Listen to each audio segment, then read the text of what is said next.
আমরা finally master বেডরুমে এসে গেছি। মাস্টার বেডরুমে এই যে আমরা যেটা দেখছি এটা একটা beautiful wardrobe made by acrylic laminates 1.5 mm। আর এখানে আমরা যে হ্যান্ডেলটা ইউজ করেছি সেই হ্যান্ডেলটাও 3 ফিট হ্যান্ডেল। এই কালার কন্ট্রাস্টে আমরা ব্ল্যাক কালার হ্যান্ডেল দিয়েছি, যেহেতু এটা একটু পিঙ্ক টাইপের ল্যামিনেটস আছে। আর এখানে একটা ইউনিক জিনিস সেটা আমি দেখাতে চাইবো, সেটা হচ্ছে ড্রেসিং ইউনিট।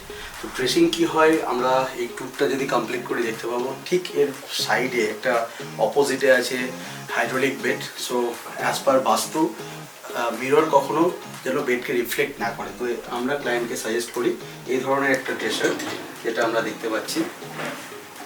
এই ড্রেসারটা সম্পূর্ণভাবেই পকেট মিরর বলা যায়, এবং এর অ্যাডভান্টেজ হচ্ছে মিরর তো আমি পাচ্ছি ফুল view length, as well as এর মধ্যে আমি স্টোরেজ রাখতে পারবো। সো আমি এর মধ্যে স্টোরেজও রাখতে পারছি, এবং যখন আমার পারপাস সলভ, অর্থাৎ আমি ড্রেসিং কমপ্লিট করছি, তখন জাস্ট আমি এটাকে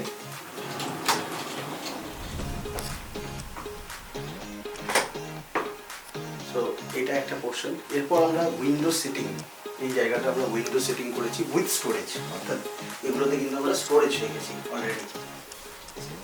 উইন্ডো সেটিংটা প্লাইউড দিয়ে আমরা তৈরি করেছি। এটা দেখতে পাচ্ছেন কার্টেন, যেটা রোলার ব্লাইন্ডস। এই রোলার ব্লাইন্ডসটা আমরা উইন্ডোর মধ্যে ইনস্টল করেছি, অ্যান্ড এটা তো আমরা উইন্ডো সেটিং কভার করলাম।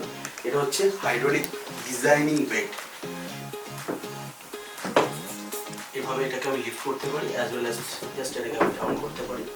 আর এর যে হেডবোর্ড, এখানে আমরা কাস্টমাইজ হেডবোর্ড ইউজ করেছি, অ্যাজ ওয়েল অ্যাজ এখানটাতে আমরা পুরো হেড প্যানেলিং করেছি।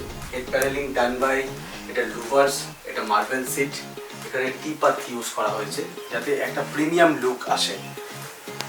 সো এদিকটায় আমরা দেখাবো, এটা সম্পূর্ণ একটা বড় উইন্ডো, এটাকে কভার করেছি জাস্ট ব্লাইন্ডস দিয়ে, কার্টেন দিয়ে।